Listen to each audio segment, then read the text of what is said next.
guys. Ito siya, potato bowls. Yung potato, nilaga ko lang siya.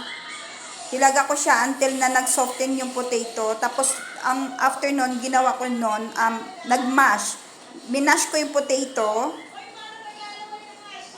Tapos, tinimplahan ko lang siya ng konting salt at saka black pepper. Ngayon, after nung minash ko, nilagyan ko pa siya ng fresh na parsley. So, ito yung finish niya. Ito yung pinaka-first na niya. Tapos, ito, sa nakikita niyo, meron akong cubes na keso. Iyon yung pinanglaman ko sa loob. So, after nyan, binilot-bilot ko lang siya ng, binilog-bilog lang. So, idilip natin siya dito sa yung itlog. Itlog, ganyan. Masarap to siya pang merienda, guys. Yan. Meron akong breadcrumbs na nakahanda dito. Ayan na siya. So, after nito, ilagay nyo siya sa freezer para magtigas siya. So, anytime na gusto nyo na siyang lutuin, for merienda ba, ayan, naka-ready na siya.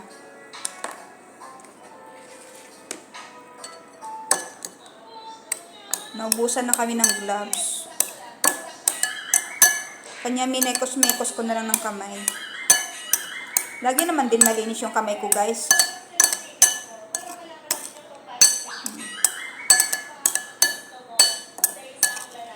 Yan siya.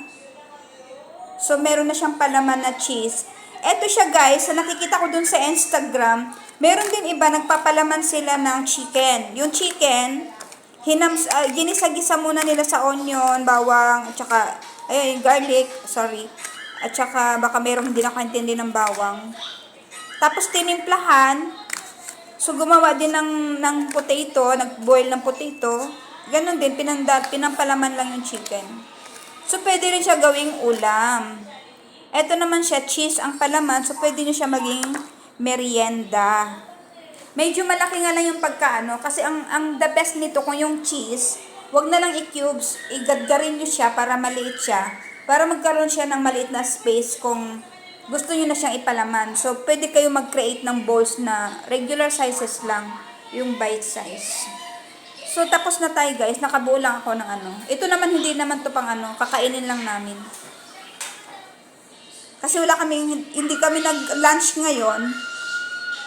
Ito kasama ko, ayaw kumain ng rice. Kaya ito na lang gagawin namin. Iaano ko muna siya sa fridge. Stand ko muna for kahit 1 hour. Tapos mamaya na lang siya i-fry. Yala, thank you so much everyone. So, ganyan lang kasimple. Mag-boil kayo ng potato. I-mash nyo yung potato. Tapos, nasa inyo na kung ano yung ipapalaman nyo. Pwede kayo makapag-create ng ganun. Bye!